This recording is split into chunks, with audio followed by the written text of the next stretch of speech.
네, 반갑습니다, 선생님. 저는 더타로티스트의 제이입니다.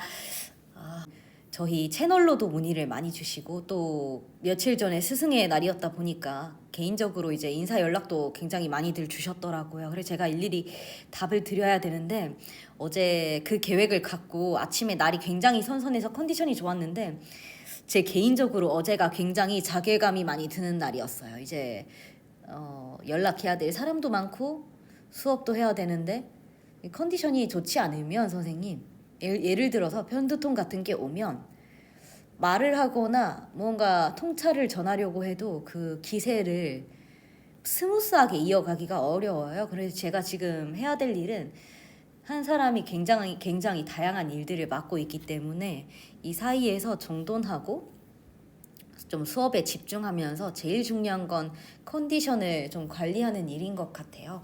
제가 오늘은 선생님, 오늘은 원래 세상을 보는 눈이라는 내용으로 타로 카드를 진행을 해야 되는데 그 세상을 보는 눈은 내일 할까 싶어요. 오늘 좀 조금 더 선생님들께 필요한 내용을 해보려고 해요. 어떤 의미냐? 이 세상을 보는 눈, 세상을 보는 눈이 선생님 사실 타로에서 따지면 뭐예요, 선생님? 타로에서 따지면 전시 아니죠. 전시 아니죠. 그러니까 모든 것을 보는 눈이라는 건데 이 세상을 통찰하고 관한다는 거예요. 통찰하고 관한다는 거죠. 그러니까 바로 본다는 거예요. 그러니까 요즘 타로 업계에서 가장 잘 나가는 키워드가 뭔지가 궁금하시면 변화가 다이내믹한 플랫폼에 가셔서 타로 선생님들이 주로 밀고 있는 키워드가 뭔지를 보시면 돼요. 그래서 그거 보면 통찰, 직관, 지난번에 영타로, 신점타로 이런 거 주의하자고 말씀드렸어요. 제가 왜 그랬냐면 선생님 요즘에 제 제자 선생님들도 마찬가지고 동료 선생님들도 마찬가지고 사람은 누구나 운이라는 게 있어요. 분명히 어떤 정말 나하고 합이 잘 맞는 좋은 내담자를 만나는 것도 어마어마한 운이죠. 그러니까 우연이라는 게 없지만 어떤 순리에 따라 그 운이라는 건 결코 무시할 수 없고 그 운이 나에게 관행할 수 있도록 운행될 수 있도록 좋은 운이 돌아올 수 있도록 내 삶을 바로 다스리는 것이 그 운의 어떤 역학적 원리죠, 선생님. 그것 때문에 이제 우리가 타로 카드를 운용하는 방법, 읽는 방법을 배우시는 거예요. 단순히 몇 마디 던져주자고 선생님 저한테 타로를 배우시는 게 아니고 이 운이라는 것, 세상이 돌아가는 운행 원리, 주역도 마찬가지죠, 선생님. 그 타로의 운행 원리를 관할 줄 아는 통찰을 얻겠다고 저하고 함께 1년 동안 빠듯하게 가셔야 돼요, 선생님. 좀 빠듯하게 가셔야 되는데. 자, 영타로 신점타로 이걸 왜 주의하자고 말하냐면요, 선생님. 왜 그렇게 얘기하냐면 그러니까 손님이 떨어져요. 그러면 내가 요즘에 운이 조금 처지나 보다라고 생각하는 것은 오케이예요. 그래서 초를 켜고 빌러 다니는 것도 선생님의 자유시니까 괜찮아요. 그런데 제가 신점 선생님들과도 같이 호흡을 했지만 정말 옳은 선생님들은 무조건 초 켜라, 무조건 뭐 어떤 치성들이라고 절대 말씀하시지 않아요. 너 실력이 부족하다. 사실 어떤 분들은 정말 단호하게 그렇게 말씀을 해주신다고 하시더라고요. 그게 또 맞죠, 선생님. 아무리 운이라는 게 있어도 손님이 왔을 때 내가 실력이 없으면 손님이 까막눈도 아니고 손님도 선생님 이렇게 상담사 누구를 만나기가 굉장히 쉬운 시대가 왔는데 옛날과 다르게 손님도 이 사람이 실력이 있는 사람인지 없는 사람인지는 금방 알아요. 손님이 더 빨리 아시죠? 그러면 이 운이라는 게 와도 내가 실력이 받쳐주지 않으면 당연히 놓쳐요. 준비된 자가 운을 잡는다고 하잖아요, 선생님. 그런데 제가 분명히 말씀드리는 건 나의 타로 실력에 대해서 자신할 수 있는 사람은 그리 많지 않아요. 저를 포함해서.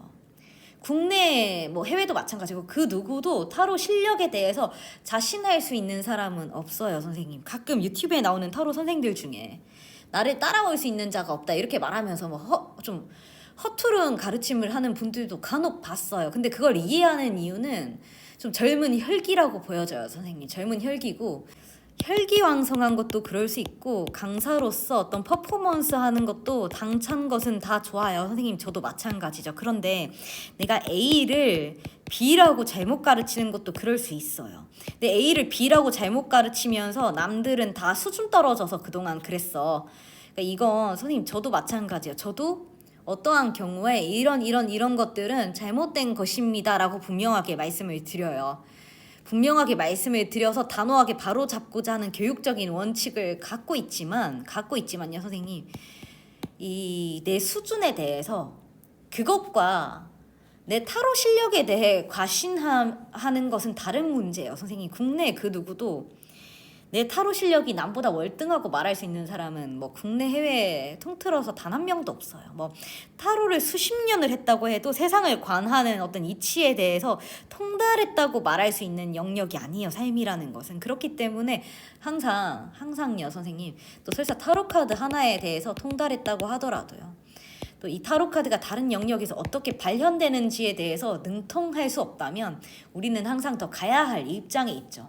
이건 항상 우리가 도구를 운용하는 사람으로서 하나를 보고 열을 알고, 이 열을 보고 백을 아는 게 통찰력이죠, 선생님. 그러니까 하나를 보고 결국 백을 알아야 되는 것이 통찰인데, 그런 통찰할 수 있는 실체적인 능력을 갖추지 못한 채 타로를 조금 안다고 너무 과신하면 안 돼요. 안 되고. 예를 들면 선생님, 타로 카드에서 뭘 예를 들어야 되나, 통찰을 얘기하기. 타로 카드 월드 한번 해볼게요. 이 월드는 완성과 완벽한 보호죠. 선생님, 타로와 주역이 통해야 된다면서요, 이렇게 물어보셨어요, 어제. 그래 제가 어떤 의문이 나셨습니까 했더니, 타로는 완성으로 끝이 나는데, 제 도반이세요. 도반이 이렇게 여쭤보시는 거예요. 주역은 63번 완성에서 64번 미완성으로 끝이 나지 않습니까? 이렇게 여쭤보세요. 제가 타로에서 시작해서 주역으로 끝나든 세상을 운용하는 것들은 모두 통해야 된다고 말씀을 드렸어요. 이 타로의 21번은 perfection, 완벽이죠, 선생님. 완벽이죠. 그러면 이 통찰이 있는 사람이라면 답할 수 있어야 돼요. 자, 우리가 통찰이라는 키워드를 가져다 쓰시니 한번 여쭤보겠습니다. 타로 카드는 월드로 끝이 나요. 그런데 주역을 알건 모르시건 관계없어요, 선생님. 관계없어요. 주역은 미완성으로 끝이 나요. 시작을 무한대로 하고 무한대라는 숫자에 와서 또 무한대를 보여주죠, 머리 위에. 무한대를 보여주죠. 그리고 마지막 완성에서 아래 위로 메비우스의 띠 무한대를 보여주며 완성을 하죠. 그런데 주역은 이 무한대가 만나서 끝에 가면 미완성으로 끝이 나요. 왜 서양적인 관점과 동양적인 관점이 다르냐는 거예요. 왜 달라요, 선생님? 자, 제가 이 내용 하려고 했던 거 아니고 오늘 다른 내용 하려고 하는 건데 갑자기 타로 주역 얘기가 나와서 한번 말 나온 김에 가보겠습니다, 선생님. 왜 타로는 78장의 타로 카드에서 21번에서 완성으로 끝나고, 왜 같은 것을 말하는 64장의 주역에서는, 장이라고 할게요, 그냥 8 곱하기 8 무한대가 만나서 미완성으로 끝이 납니까? 이건 동일해야 돼요, 선생님. 78장인지 64장인지는 설명 방식의 차이일 뿐 같아요, 선생님.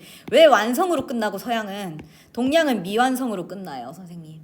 둘 다 무한대, 우주가 무한대이고 운행 원리에 대해서 설명했으면 선생님이 통찰을 하고 직관을 하신다니, 나는 통찰력이 있는 사람입니다, 나는 직관을 할 수 있는 사람입니다, 나는 타로 마스터입니다 라고 말씀을 하시려면 이 정도는 관할 수 있어야죠. 왜 하나는 완성으로 끝나고 왜 하나는 미완성으로 끝나며 이것을 어떻게 답하시겠습니까?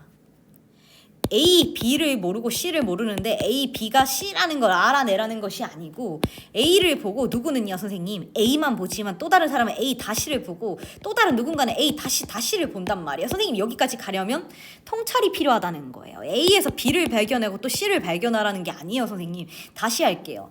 A에서 누군가는 A 다시를 보고 A 다시를 본다는 거예요. 근데 그걸 선생님이 하려면 군중 심리에 따라가지 않아야 돼요. 타로 교육기관에서 0번부터 21번 78장을 쭉 가르친다고 그걸 배우고 막 써먹으려고 하면 선생님은 그냥 타로 기계밖에는 안 돼요, 선생님.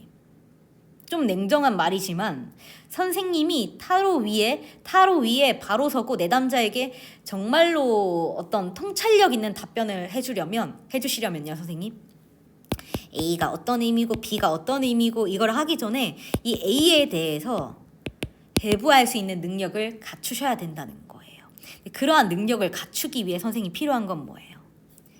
쉼없이 달리는 말들이라는 군중들 속에 선생님이 쉼표 하나를 찍고 선생님의 시간을 가지면서 관하는 능력을 기르고 그걸 응집할 수 있는 수련의 계기를 다져야죠. 한번 다시 여쭤볼게요. 아까 타로와 주역이 통해야 되는데 세상의 운용 원리에 대해서 둘 다 말했다며 그러면 통해야지 이렇게 제이쌤 통해야지 이렇게 물어보실 거 아니에요. 근데 왜 타로는 완성으로 끝나고 왜 주역은 미완성으로 끝나니? 이렇게 여쭤보셔야죠. 근데 그게 제가 저 선생님 3강에서 했습니까? 인문 3강에서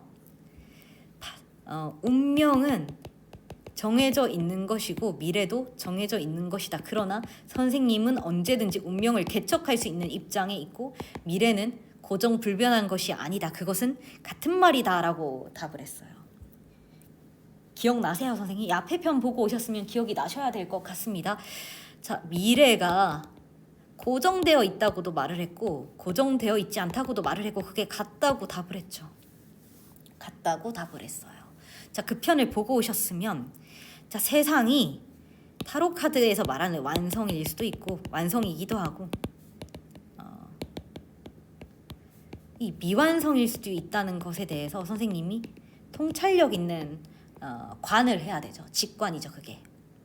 자, 21번 완성도 맞는 말이고 64번 미완성도 맞는 말이라고 했을 때 선생님 우리가 우주에 대해서 미처 다 알지 못하고 우주에 대해서는 우주는 무한히 커지고 있고 확장하고 있으니 절대적으로 정복하고 지배할 수 없고 그 끝을 알 수 없다는 의미에서 미완성이 아닐까? 이렇게 답을 주실 수도 있으실 것이고 우리가 이 우주 전체를 하나로 본다면 그건 완성이 아닐까? 타로카드의 관점은 그렇죠. 이 우주 전체를 하나로 보는 완성의 개념이겠죠 선생님.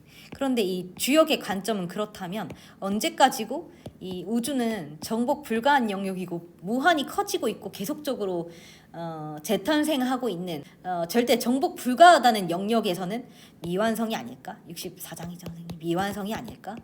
이렇게 말씀하실 수도 있다는 거예요. 근데 이제 이걸 통찰의 영역으로 넘어가려면요 선생님, 통찰의 영역으로 넘어가려면 이 수많은 관중들 사이에 선생님만의 어떤 인사이트가 필요합니다.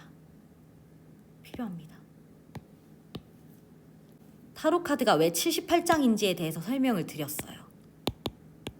그리고 나머지 22%에 대해서도 말씀을 드렸죠.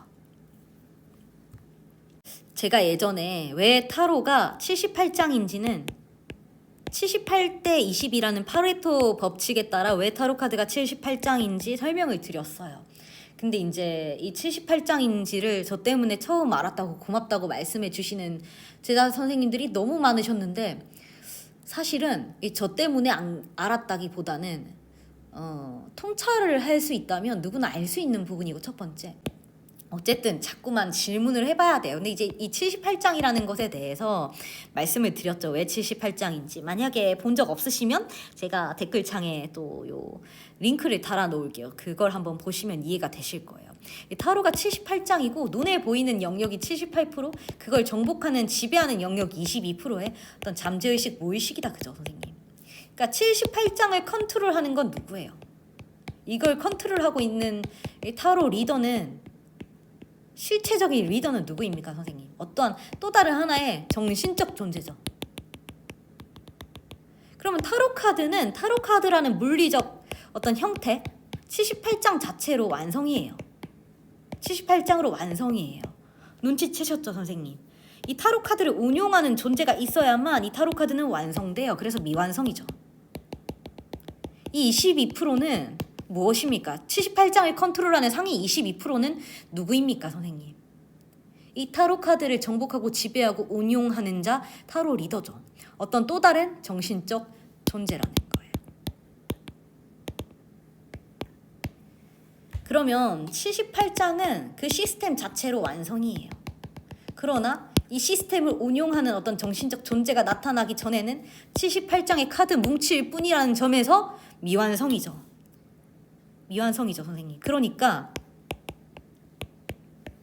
이걸 타로는 타로 카드는요, 우리 시스템 자체만 보고 완성을 한 거고, 주역은 이 전체를 관한 거예요. 그래서 여기는 미완성이다. 뭐 이메일이었나 뭔가로 이 22대 78이라는 법칙에 대해서 잘못 가르쳐 줬다고 말씀하신 분이 있으셨어요.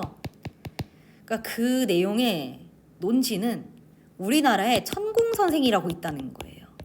근데 이 천공 선생이 말씀하시길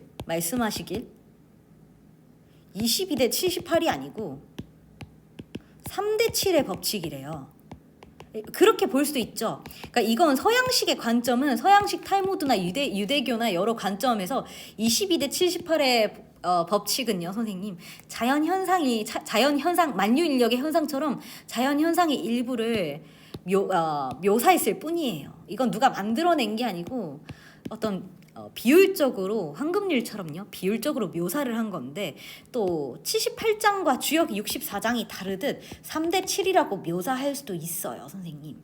묘사할 수도 있는데, 이 3대 7에 대해서 22대 78이 틀렸고 3대 7이 맞는 거야 하면은 타로는 다 틀렸고 주역이 맞는 거야 이렇게 말하는 건데, 이런 걸 보고 하나는 알고 둘은 모른다고 하는 거고, 이런 걸 보고 통찰력이 좀 더 길러져야 된다고 말씀을 드리는 거예요.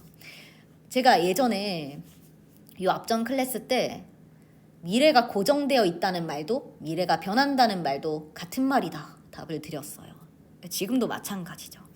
이 우주가 완성의 영역인지 미완성의 영역인지에 대해서도 선생님이 통찰이 있으면 이것에 대해서 누군가 물었을 때 답할 수 있어야 돼요. 선생님, 답할 수 있어야 돼요.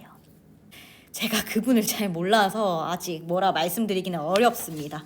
다만 하나만 알고 둘을 모르면 선생님 그 통찰을 했다고 보기는 어려워요. 제가 갑자기 선생님 좀 주제가 화두가 달라져서 이 다른 화두에 대해서 좋은 화두가 나타났으니 한번 말씀을 드려보겠습니다.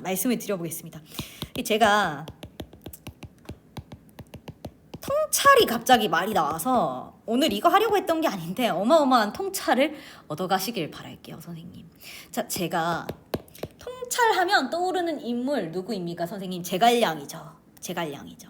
그리고 제가 예전에 우리 선생님들께 홈카페 얘기를 자꾸 해서 죄송합니다, 선생님. 근데 제가 몇 년 전에 홈카페에 있을 때 제가 많은 제자들이 양성을 하면서 그때 제가 내세웠던 논지가 공명의 삼고초려입니다, 선생님. 삼고초려. 그게 뭐였냐면, 여기에 워낙 날고 길고 잘하시는 선생들이 많은데 그분들이 저를 찾으시니 공명을 자처하겠다고 답을 했어요, 선생님. 제가 그때 당시에 채팅 상담이었나 어떤 대면 상담이었나 누가 예약이 들어왔어요, 홈카페로. 예약이 들어왔는데 닉네임이 멋진 공명이에요. 그래서 제가 탁 박수를 쳤죠. 옳았구나. 막 기다렸어요, 선생님. 제가 설레는 마음으로 어떤 굉장한 화두에 대해서 논할 수 있겠다 싶어서 기다렸더니 이 멋진 공명이 예약을 하고 얼마 안 돼서 바로 취소를 해버린 거예요. 예약 취소. 그래서 제가 화가 났어요. 아니, 사람을 놀리는 것도 아니고 이 공명이라는 화두를 꺼냈으면 한마디라도 하고 가야 될 거 아니에요, 선생님. 채팅창으로든 뭐든 그냥 쏜살같이 사라졌어요, 선생님. 흔적만 남기고. 그래서 제가 괘씸해서 그 뒤로 홈카페에서 수없이 시도했어요. 이 멋진 공명이라는 닉네임을 뺏어 보려고 계속 도전을 했으나 공명이 자기 닉네임을 유지를 하고 있어서 도대체 어느 내담자신지는 몰라도 제 가슴에 어떤 열정의 불만 지피고 사라지신 분이 있었어요, 선생님. 우리 제자 선생님인지 누군지 알 길은 없으나 하여튼 그런 일이 있었다. 그래서 제가 이 공명에 대해서 얘기를 해볼게요. 굉장히 흥미로우실 것 같아요. 굉장히. 제가 오늘 힘이 좀 없다, 그죠? 힘이 없는데 제 어떤 가슴과 제 머리는 비상하게 살아 있습니다. 제가 최근에 어떤 회사 대표님 보고 대표님께 이렇게 말씀을 드렸어요. 데리고 가시려는 상황이었는데 제가 답을 하기를, 제가 공명인데 제갈량이에요. 공명이죠. 이 공명에 대해서 얘기를 하자면, 날아가는 새를 보고 이 세상이 어떻게 움직이는지를 알았다 이렇게 말을 하죠. 선생님 말을 하죠. 가끔 우리가 타로 마스터다 보니 타로 카드가 없으면 안 되는 거 아니야 이렇게 생각하시는 경우, 그러니까 제가 우리 요 다른 제자 선생님이었는데 저한테 이렇게 여쭤보시더라고요. 말씀을 하시더라고요. 이렇게 선생님께서 배우시기를 다른 선생이 나중에는 타로 카드가 없어도 말을 할 수 있게 될 거야 라고 말을 해서, 지금 생각하면 이제 좀 좋게 순화해서 얘기를 하자면 좀 속이 상한다는 말씀이었어요. 그러니까 타로 마스터가 흔히 생각하기에 타로 카드 없이 답한다는 거는 사기 아니야? 사기 아니야? 이렇게 생각하실 수도 있고, 또 사기죠 선생님. 제가 절대 금하라는 것 중에 하나가 너는 타로를 평생 할 자격이 없다라고 말할 수 있을 정도로 금하라는 게 뭐 운전하면서 타로 상담하고 술 과음하고 타로 상담하는 게 뭐 우리 한 모금 해서 부득이 한 모금 했다 이건 몰라도 만취를 해가지고 횡설수설하고 타로 상담하는 이런 사람들은 평생 타로 상담사 자격이 없죠. 뭐 그리고 좀 하지 말아달라고 부탁하는 게 어플 타로. 선생님 저는 제 전 스승님이 어플 타로 이거 너무 좋다고 쓰라고 했는데 아무 문제 없다고 했는데요. 그 사람은 뭐냐면 논지는 이해해요. 저도 어플 타로를 쓰거든요. 근데 논지는 이해해요. 근데 그건 3,000원, 5,000원짜리 타로 하면 관계없어요. 근데 선생님이 시간당 30초당 얼마 받으면서 어플 타로 쓰는 건 예의가 아니에요. 왜? 저기 프랑스에 미슐랭 3스타 가서 예약을 한 달 전부터 해가지고 식당에 앉았어요. 순대 떡볶이 내왔어요 선생님. 이 미슐랭 3스타 레스토랑에서 먹는 거니까 문제 없어 이렇게 답했다고 쳐요. 그러니까 선생님의 상담료 안에는, 시간당 어마어마한 상담료 안에는 퍼포먼스비가 반드시 지불되어 있어요. 선생님의 이름값에 대해서 지불했다는 거예요. 내담자는 선생님이 실제 타로 카드를 활용하시면서 거기에 깃들어 있는 선생님의 실력과 지혜와 연륜에 대한 이름값을 내담자는 지불을 했다는 거예요. 선생님이 뭐 누가 뭐 어플 타로 써도 괜찮다고 하던데 하는 그런 아니란 생각으로 글쎄 선생님, 저는 선생님이 저한테 10만 원 받고 어플 타로로 타로 봐준다면 타로의 신빙성을 문제 삼기보다는, 그것보다는 선생님 태도에 대해서는 문제 삼겠습니다. 선생님은 어떤 기술적인 문제는 없었을지 몰라도, 그러니까 이게 타로를 학문적으로 다루면 별 문제가 없어 보이겠지만 어떻게 보면 내가 미슐랭 3스타니까 내가 뭘 요리해도 너는 먹어 이거랑 다르지 않기 때문에, 그래 선생님 누가 이게 괜찮다고 했으니 안심하자 이런 차원의 문제가 아니고, 선생님이 스스로 선생님께서 자각이 있는 통찰이 있는 분이라면 그렇게 안 하시겠죠. 저는 그렇게 봐요. 통찰이 있기 때문에 실물 카드를 쓰나 앱을 쓰나 무관해, 전혀 무관해. 이건 학자로서는, 기술자로서는 가능한 말인지 몰라도 선생님이 내담자를 대하는 진정성 있는 타로 마스터로서 통찰과 해안이 있다면 하실 수 있는 말씀은 아니에요. 선생님이 백화점 가가지고 시장에 있는 물건 떼왔는데 그냥 이건 백화점이니까 10배를 더 내라 하면 선생님이 시장 가서 사지 백화점에서 사시겠어요? 그러니까 선생님이 왜 그만한 고액의 상담료를 받는지 그 이유에 대해서 인지를 하고 계시고 관할 수 있는 분이라면 그렇게 하면 안 되죠. 안 되죠 선생님. 우리 선생님께서 타로 카드가 없이 뭔가 말할 수 있다는 자체가 사기 아닙니까 선생님? 이게 기술적으로는 또 분명히 사기예요. 타로 마스터가 타로 카드 없이 그냥 본인이 생각하는 말을 내뱉는 것만큼 실수나 결례는 없죠. 철저히 어떤 타로의 방향을 따라가야 하는데, 저는 그 선생님이 하신 말씀을 이해하는 것은 통찰을 하고 관할 줄 알면 말 그대로 본인이 공명처럼 해안이 있다면, 공명이 선생님 타로 카드나 어떤 전법을 써서 답을 얻어내지는 않았어요. 날아가는 새를 보고 현상에 대해서, 세상 돌아가는 이치에 대해서 이해했죠. 그러면 이게 좀 너무 추상적인 말이라, 선생님께 추상적인 말이라 어떤 우리의 일과는 좀 동떨어진 일이라고 생각하실 수 있겠어요. 선생님 우리는 공명이 아니잖아. 그건 공명이니까, 소설이니까, 연이니까 그렇겠지. 너무 추상적이잖아. 이렇게 말씀하실 수 있겠어요. 선생님 우리는 날아가는 새 보면 답을 얻을 수 없어. 그러한 어떤 추상적인 말을 하면 안 돼. 이렇게 말씀하실 수 있기 때문에 우리가 통찰적인 관점에서 한번 관찰해 보자고요. 정말 선생님, 이 세상이 타로 카드가 있어야만 읽을 수 있는 걸까? 우리가 이 세상과 내게 일어나는 일, 또 주변에 일어나는 현상에 대해서 타로 카드가 있어야만 읽어낼 수 있는 것일까? 제가 이제 지하 주차장에서 올라오면서 커브길을 도는데 휙, 뭐 운전 잘한다고 휙 돌았다 보니 이 사이다가 휘청하는 거예요. 제가 옆에 사이다가 휘청하길래 이 커브길을 돌다 말고 한 손으로 그 사이다를 움푹 집어 들었어요.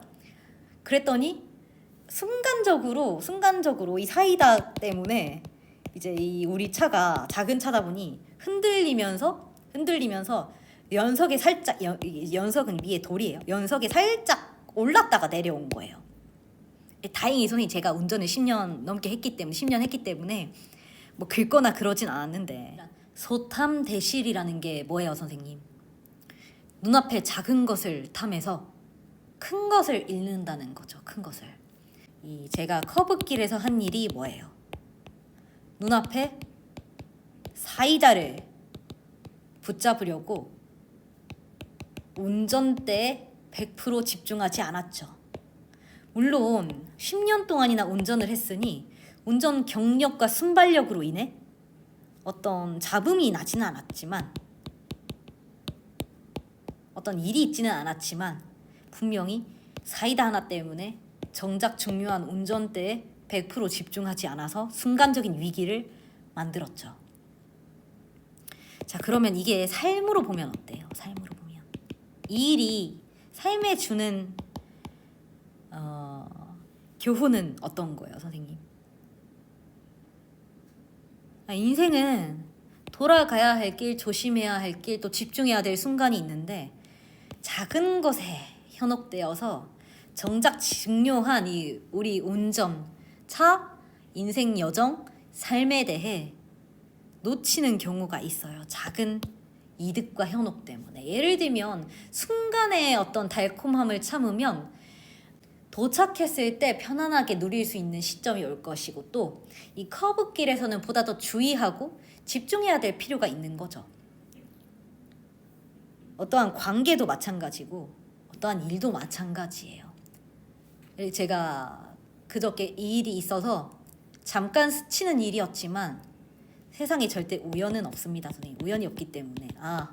왜 세상은 선생님 이쪽으로 들어가도 저쪽으로 나오기 마련이에요. 예를 들면 우리가 드라마에서 유리잔이 찡그랑 깨지잖아요. 제가 이런 예시는 한번 들었던 것 같아요. 그게 그 복선이라는 것은 우연이 아니라고.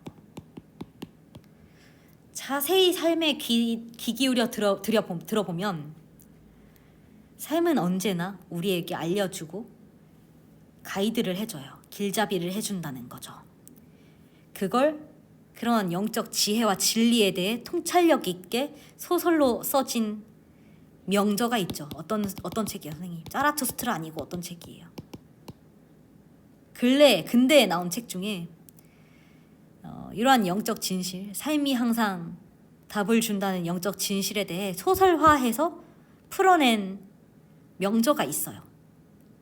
어떤 책이요, 선생님? 연금술사죠. 이 사람 왜 연금술사예요? 연금술이라는 건 타로의 기본 원리죠, 선생님. 기본 원리인데, 연금술이라는 건 금을 만들어낸다는 건데, 왜 이 사람 주인공 책 이름이 연금술사겠어요, 선생님? The Alchemist. 지혜죠. 연금술이라는 것은 금이 아닌 것을 연금술적 지혜를 통해 금으로 만드는 거죠. 어떻게 금으로 만들겠어요? 금이 아닌 것을 어떻게 금으로 만들겠어요? 그러니까 마찬가지로 세상 모든 것이 이쪽으로 들어가도 저쪽으로 나와야 되기 때문에, 들어가는 것과 나오는 것이 무한히 이어진 하나이기 때문에, 모든 것이 이어져 있기 때문에 선생님이 겪는 모든 일은 사전에 이미 예고가 되었고, 삶은 선생님을 늘 가이드하고 있어요. 이쪽으로 가야 해, 저쪽으로 가야 해. 가이드를 해줬는데 분명히 선생님이 귀 기울여 듣지 않을 뿐이죠. 그리고 그것에 귀 기울여 듣는 자들이 있는 거예요, 선생님. 공명처럼. 공명은 날아가는 새를 보고 세상이 말하는 것을 이해하였죠.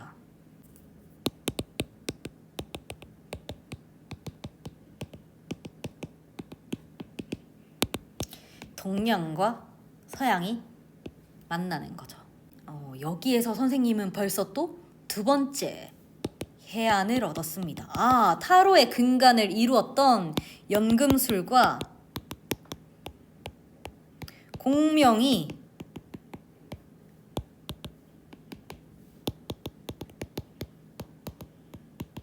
서양의 타로와 동양의 주역 그리고 연금술사와 공명이 말하는 것이 다르지 않는구나.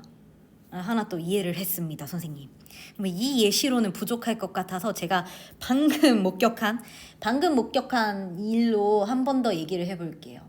제가 어저께인가 그저께죠, 선생님. 제가 영상 중에 일본으로 가게 된 저희 사촌 언니를 축하하고자 타로 마스터 센터 얘기를 영상 첫머리에 말씀을 드렸다, 그죠? 저희 외삼촌이 방문을 해주셔서 파라솔을 1층에서 3층으로 올려주셨어요. 파라솔을 올렸는데 제가 분명히 파라솔이 우리 지금 발코니에 테라스에 설치된 거 봤는데 아침에 짠하고 일어나서 문 열어보니 파라솔이 없는 거예요. 파라솔이 뭐냐면 이렇게 여름 어디 카페 가시면 이렇게 되어 있잖아요. 우리가 천막위에 이렇게 앉잖아요, 선생님. 하얀색 파라솔을 펴주고 가셨는데 파라솔이 없어요. 밑에 발만 있어요, 선생님. 물을 가득 담아놓은 물동이만 있고 위에 어떤 우산처럼 생긴 천막은 날아간 거예요.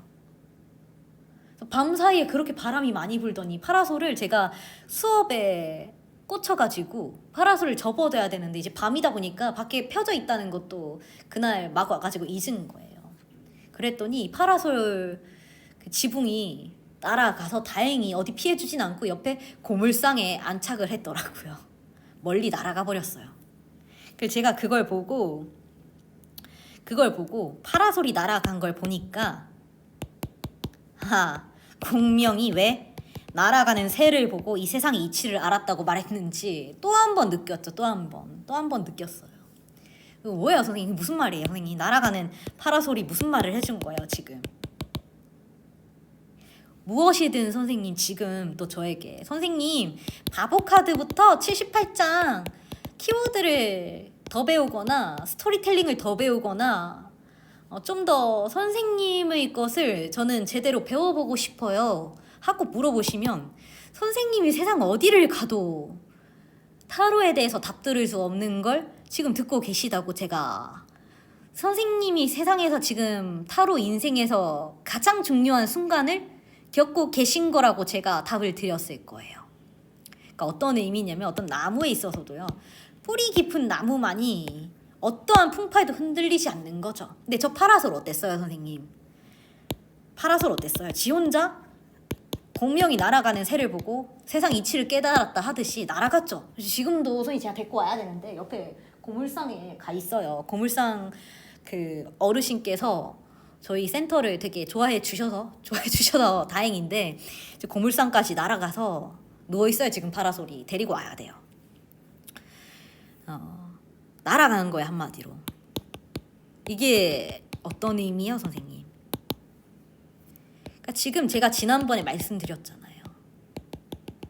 묵직한 어떤 선생님만의 근본적인 타로 지식과 철학 없이 선생님만의 뼈대가 단단하지 않은 채 파라솔만 아무리 크게 갖다 켜놓고 내가 아무리 잘 나간다고 해도 선생님 이건 날아간다는 거예요. 왜? 선생님이 밑에 물동 우리가 이제 그 지지대 축은 굉장히 무겁게 해두잖아요. 물론 그걸 조였어야 되는데 그 지지대가 튼튼하게 조여지고 그 밑받침이 튼튼하게 무거우면 어떠한 풍파에도 날아갈 리 없죠. 두 번째, 비바람이 불면 파라솔은 접어야죠. 접어야 되는데 제가 어떻게 했어요, 선생님? 뭐 까먹었다고 했지만 첫날이라 펴둔 거죠. 그러니까 밤사이에 이제 날아간 거예요. 그걸 보면 뭘 느끼세요, 선생님? 때에 맞게 처신해야 되는구나. 비바람 풍파가 올 때는 때로는 굽힐 줄도 알아야 되는구나를 첫 번째 깨달아야 되고 우리가 두 번째 뿌리 깊지 않은 나무는 풍파에 휘둘려 날아갈 수도 있겠구나. 공명의 특출함 때문에 하늘이 공명의 계시를 내린 게 아니고 세상 만물을 바라보는 통찰력이 있다면 하나를 보고 그 다음을 알고 세상을 알고 세상은 항상 선생님께 답을 줄 거예요.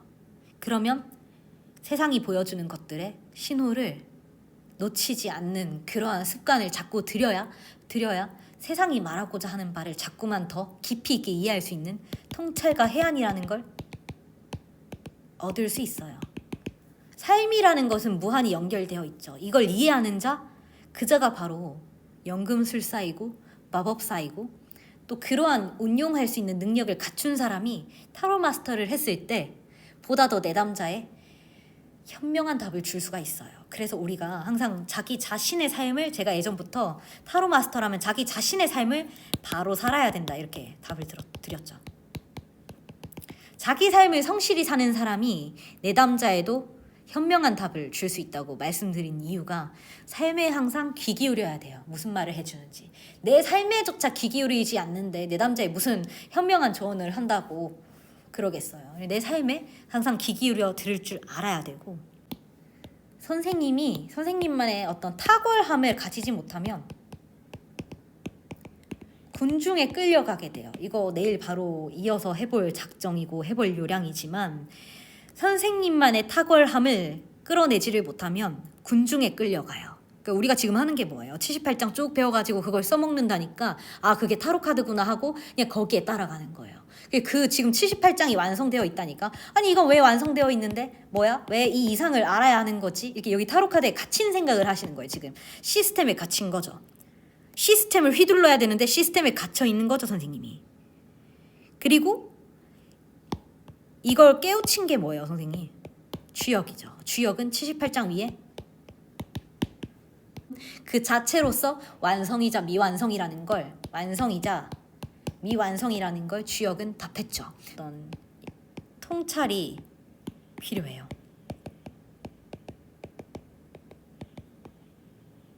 그러니까 제가 통찰하면 생각나는 게 제가 20대 때 일이에요. 실제로 있었던 일, 20대 때 일인데 면접을 봤어요. 그런데 통찰에 대해서 여쭤보시더라고요. 또 그때 갑자기 그 기억이 났어요. 그래서 통찰에 대해서 말해봐라. 그리고 통찰력을 발휘한 바가 있는지에 대해서 말해보래요. 그러니까 그 자리에 있던 그 면접자들이 그 면접관 질문에 꿀먹은 벙어리가 된 거예요. 당황스럽죠, 선생님 사실. 왜냐하면 갑작스레 긴장한 상태에서 통찰력을 발휘해본 사례가 있냐고 물어보면 답하기 쉽지 않아요, 선생님. 근데 제가 그 자리에서 하필 또 그때는 1번이었어요. 제가 그 자리에서 패기 있게 뭐라고 답했냐면 저는 10대 시절에 이미 통찰을 깨우쳤다고 답을 했어요. 패기 있게. 그러니까 면접관이 되게 흥미롭게 보시는 거예요. 약간 입꼬리에 건방진 것 네가 얼마나 한번 말하는지 보자 이런 눈빛으로 보시는 거예요. 그 면접관 분도 심지어 저하고 나이 차이가 많지 않은 젊은 분이셨어요. 제가 통찰이 이미 내가 있는 상태다 이렇게 답을 했으니 그분이 저는 이미 태어난 지 얼마 지나지 않아 제가 미인으로 태어나지 않았다는 걸 알았습니다.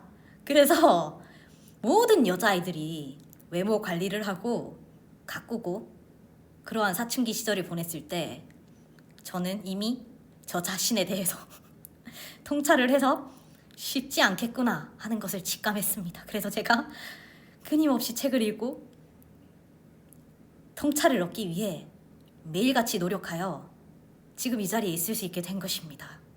저는 여느 아이들과 다른 삶을 살았습니다 하면서 갑자기 그때부터 자세히 기억이 나진 않는데 정말로 임팩트 있는 청산유수를 말했어요. 요즘 제이쌤 뭐 강의하듯이 지금 생각해봐도 틀린 말은 아니에요. 지금 생각해봐도 틀린 말은 아니에요. 모두가 이렇게 가야 하는구나 생각할 때 일찍이 본인 스스로에 대해서 깨우칠 수 있다는 거. 선생님 본인의 한계를 정확히 알고 깨우치고 본인이 뭐가 되는지 안 되는지 명확히 알고 본인의 강점을 살리고 약점은 보완할 수 있다는 거. 그 통찰이에요, 선생님. 기술자도 생각보다요. 계속 같은 패턴을 반복하면서 수많은 실패 중에 성공 케이스를 찾아내야 하는 사람이다 보니 되게 인사이트나 통찰 그리고 어떤 창의적인 요소가 중요한 업무를 맡고 있기 때문에 보조에게 물어본 거예요. 너네 통찰이라는 게 뭔지는 아니? 이렇게 물어본 거예요. 그래서 제가 답을 한 거죠.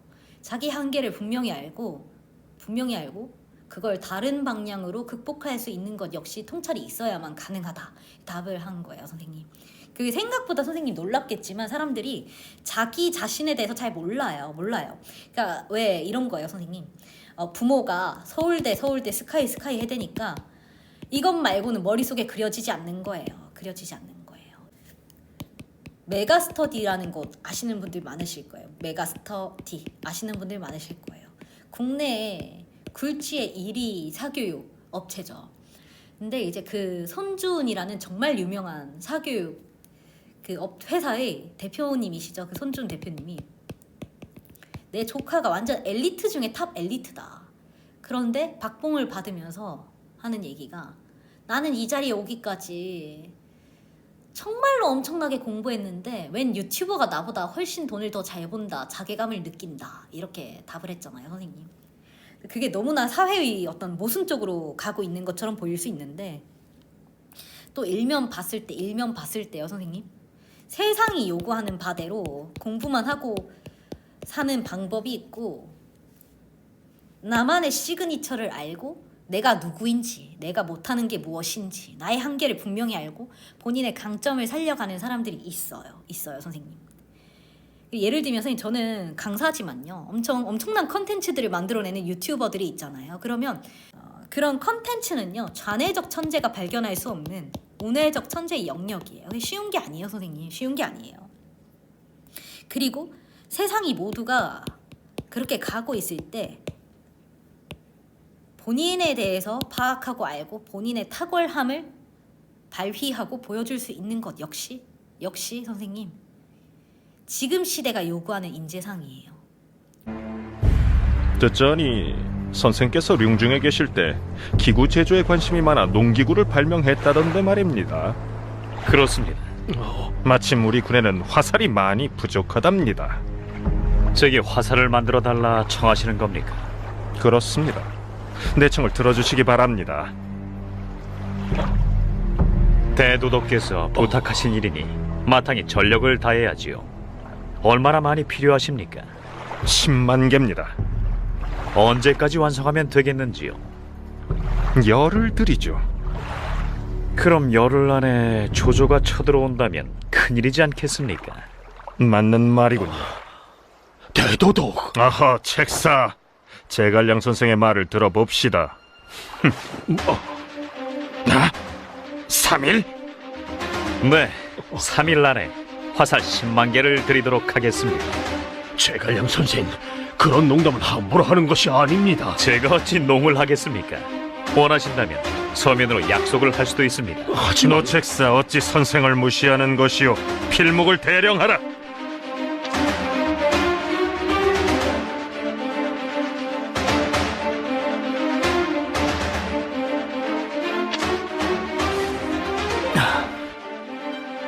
과연 달필이시오? 과찬이십니다. 대도독, 부르셨습니까? 제갈량이 3일 내에 화살 10만 개를 만든다는데 그게 가능한가? 하늘이 제갈량을 돕는다 해도 3일 내에 화살 10만 개를 만드는 것은 절대 불가능한 일이라 생각합니다. 만일 자네가 제갈량이라면 어찌할 것인가? 한시라도 빨리 도망갈 겁니다. 그렇다. 제갈량은 분명 오늘 밤에 백사장을 통해서 강을 건널 것이다. 자네가 그쪽 지형에 익숙하니 그놈을 황천길로 보내버리도록 하라. 네! 이 제갈공명이 탁월함을 보여준 사례는 너무나 많지만 그게 연이라서 소설이든 실제든 허구든 탁월함을 보여주었던 사례는 너무나 많지만 선생님 제가 통찰이라는 것은 A에서 B를 만드는 것이 아니고 A에서 같은 A를 보고도 A만 보는 사람이 있고 A 다시 A의 새로운 면모를 발견해내는 하나를 보고도 열을 아는 사람들이 있어요 선생님. 그러니까 누구나 같은 상황에 처해도 그걸 해결할 수 있는 사람이 있고 해결하지 못하는 사람들이 있다는 거예요. 제가 이번 시간에 마침 제갈공명에 대해서 얘기가 나와서 다음 시간과 잘 이어질 것 같아요. 잘 이어질 것 같아요. 진정한 어떤 통찰을 얻고 해안을 얻고 그러한 과정을 따라가는 길을 이제 열어갈 건데 그 대표 주자가 공명이죠, 선생님. 공명이죠. 제가 절에서 살고 자랐기 때문에 굉장히 조용하고 예전에는요. 조용하고 차분했어요, 선생님. 책만 읽었어요. 지금은 어때요, 선생님? 지금은 저희 엄마가 저보고 우리 집에 네 같은 애 처음 왔어. 지금은 어때요? 지금은 어때요, 선생님? 지금은 어때요, 선생님? 저희 어머님이 그러셨잖아요. 너는 돌연변이야. 우리 외갓집에도 다 점잖고 너네 친갓집에도 너 같은 애는 없어. 넌 돌연변이야. 이렇게 말씀을 하시거든요. 하실 정도로 지금은 저 제이쌤 하면 당찬 이미지가 좀 강하죠. 그래서 제가 이런 얘기 많이 들어요. 어머님이 대단한 분이실 것 같습니다. 해서 사실 실제적인 저희 어머님은 저를 많이 눌러주려고 굉장히 좋은 방향으로 눌러주시려고 노력을 많이 하신 분이에요. 많이 하신 분이세요. 제가 왜 이 얘기를 하냐면요. 최근에 뭐 옛날부터도 마찬가지지만 정말 자주 듣는 얘기가 우리 업계에서 제가 가장 자주 듣는 얘기가 뭐냐면 선생님 가장 자주 듣는 얘기가 선생님 구설이 너무 무서워요. 구설 타는 게 너무 무서워요. 이렇게 말씀하세요. 10명이면 10명 다 무서워하세요. 왜 이 업계가 사람들로 이루어져 있고 말하는 업계다 보니 구설 타서 입방아에 오르고 그게 정말로 정신적으로 좀 고통이 따르거든요. 어떤 자리에 있고 유명해지고 사람들을 모은다는 것은 그에 상응하는 입방아에도 오를 것을 견딜 줄 아는 사람이 가능한 것이다. 이렇게 답을 드려요. 이게 어떤 의미냐면 과연 하늘이 도우신 모양입니다. 안개가 자욱하여 도주하기 적합한 날씨 아닙니까? 제가 왜 도주를 합니까? 그럼 대체 어쩔 생각이십니까? 함께 화살을 가지러 가시지요. 예? 자, 이리 오십시오. 군사님, 지금 즉시 강목을 향해 출발할 것이니 닻을 올리도록 하거라. 예. 이제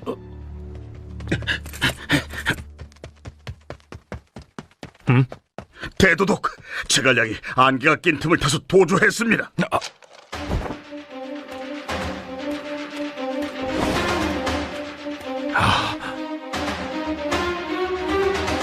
멀리 가지 못했을 테니 두 조로 나뉘어서 추격하면 잡을 수 있을 겁니다. 됐다. 안개가 이리 자욱한데 어찌 쫓는단 말이냐. 하지만 3일 내에 화살 10만 개를 만든다는 약속을 어겼으니 사람들의 웃음거리가 되지 않겠느냐.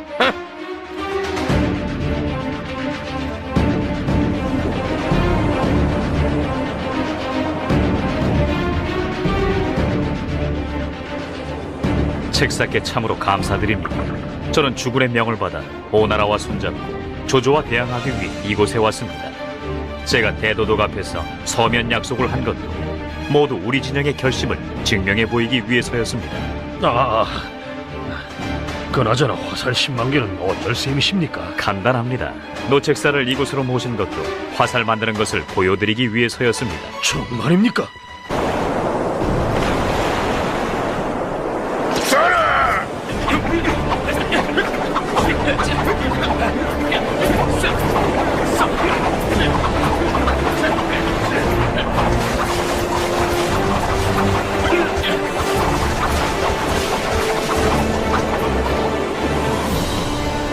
노책사, 조조가 우리에게 화살을 선물하는 것이니 안심하시지요.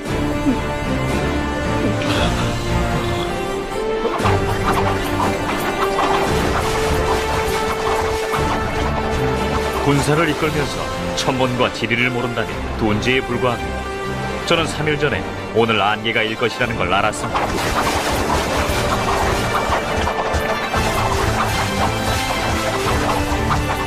그래서 대도독께 약조를 드릴 수 있었던 것입니다. 그렇지 않고서야 어찌 열흘 안에 화살 10만 개를 만들어내겠습니까? 제갈량 선생 정말 대단하시오.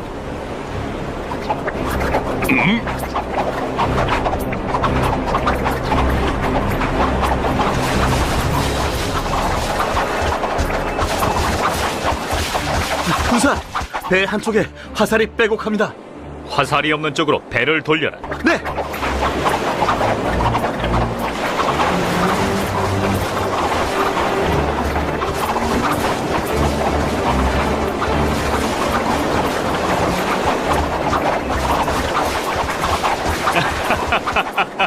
이제 화살은 충분히 모은 것 같군. 감사 인사하는 걸 잊지 말게나.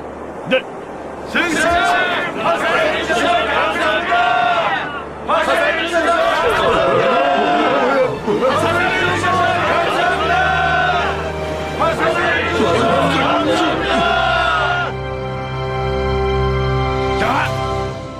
대도독, 제갈량이 화살을 가져왔습니다. 화살을 가져왔다고?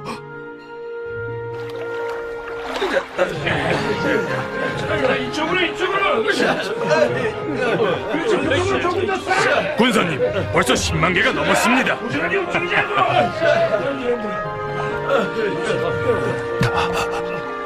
맙소사.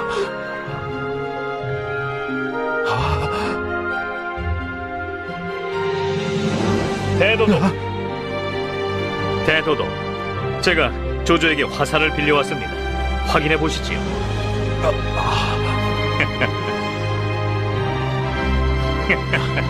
잘 하셨습니다. 누군가는 화살 혹은 화살바지, 공격 이런 것들이 굉장히 두려울 수 있어요. 두려울 수 있지만 고맙습니다 하고 갔죠. 선생님 고맙습니다. 그러니까 그 정도의 기계는 세상 살아가는데 필요해요. 선생님, 사람들의 말은 말일 뿐이에요. 그 말에 휘둘려서도 안 돼요. 선생님 또 유명해진다는 것은 많이 뜯기고 많이 씹히는 일이다. 그걸 왜 저 사람들은 나를 씹을까? 왜 저 사람들은 나를 못 뜯어서 안달일까? 이렇게 생각하면 선생님이 오히려 더 선생님 자리에 대해서 인지하지 못하고 있는 것일 수도 있다고 그렇게 말씀을 드려요. 선생님이 아예 세상 사람들이 모르는 사람일 것 같으면 뜯지도 않는다. 그러니까 누군가는 선생님에 대해서 평가하고 평가절하하든 절상하든 어떠한 말들을 하고 거기에 선생님께서 상처 받으실 수도 있겠지만요. 또 고맙습니다 하고 내 자산으로 삼을 수도 있는 거예요. 그 정도의 기계는 반드시 필요하다. 이 세상 살아가는데 선생님 멘탈이 너무 약해가지고는 내 남자한테 어떤 조언을 한다는 건 좀 나부터 돌아볼 필요가 있어요. 말은 말일 뿐이고 또 누군가는 물고 뜯고 씻고 즐기고 할 수도 있단 말이에요. 그걸 너무 이상하게 예민하게 받아들이지 않고 자연스럽게 사실 좀 받아들여지고 받아들여갈 수 있는 여유가 필요한 거죠. 여유가. 제가 공명을 애정하는 이유가 거짓된 겸양은 펼치지 않는다는 거예요. 그러니까 요즘에 좀 나쁜 말로 공명이 정말 나쁜 말인데 아가리 파이터의 기질을 보여요. 근데 뭐냐면 누가 공명에 대해서 막 악플을 달았다 쳐요. 그러면 공명은 겸손을 통해 미덕을 보인 것이 아니고 공명이 어떻게 했는지 한번 볼게요. 铁蹄可平岐山，刀剑可穿苍穹。足下如果真有见识，何不倒戈卸甲，以礼来降呢？我保你不失封侯之位。我原以为汉朝元老必有高论，没想到足下红唇白齿，却说出如此不堪入耳之话。我有一言，三军静听。余之事，岂敢在队伍面前妄称天数？好手匹夫，苍然老贼！怎敢在我军面前妄称天数？好手匹夫，苍然老贼！你即将命归九泉之下，届时有何面目去见汉朝24代先帝？我二臣贼子！你枉活其实有六，一身胃里寸功，只会摇唇鼓舌，筑巢为虐。一条断脊之犬，还敢在我军阵前殷殷狂吠！我从未见过有如此厚颜无耻之人！你，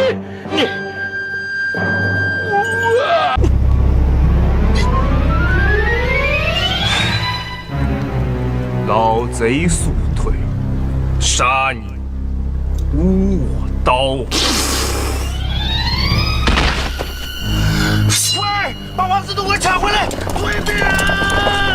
王大人，王大人，王大人，王大人！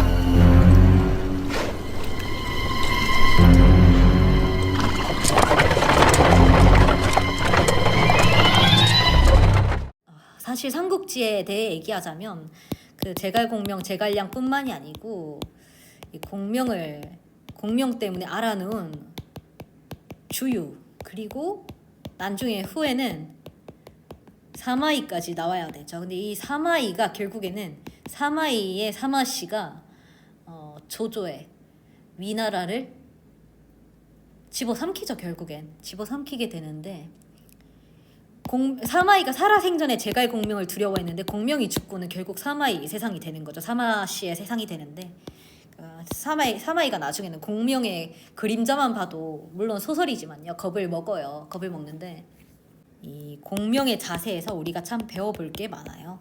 그래서 오늘 내일 우리가 정말 제대로 된 인사이트, 세상 살아가는 지금 AI 시대잖아요. 세상이 너무 급변하고 이 급변하는 시대에 얻어야 할 우리가 통찰을 얻어보고 타로카드와 어떻게 논할 수 있는지에 대해서 좀 더 깊이 있게 한번 다뤄보도록 할게요. 선생님 곧 만나요.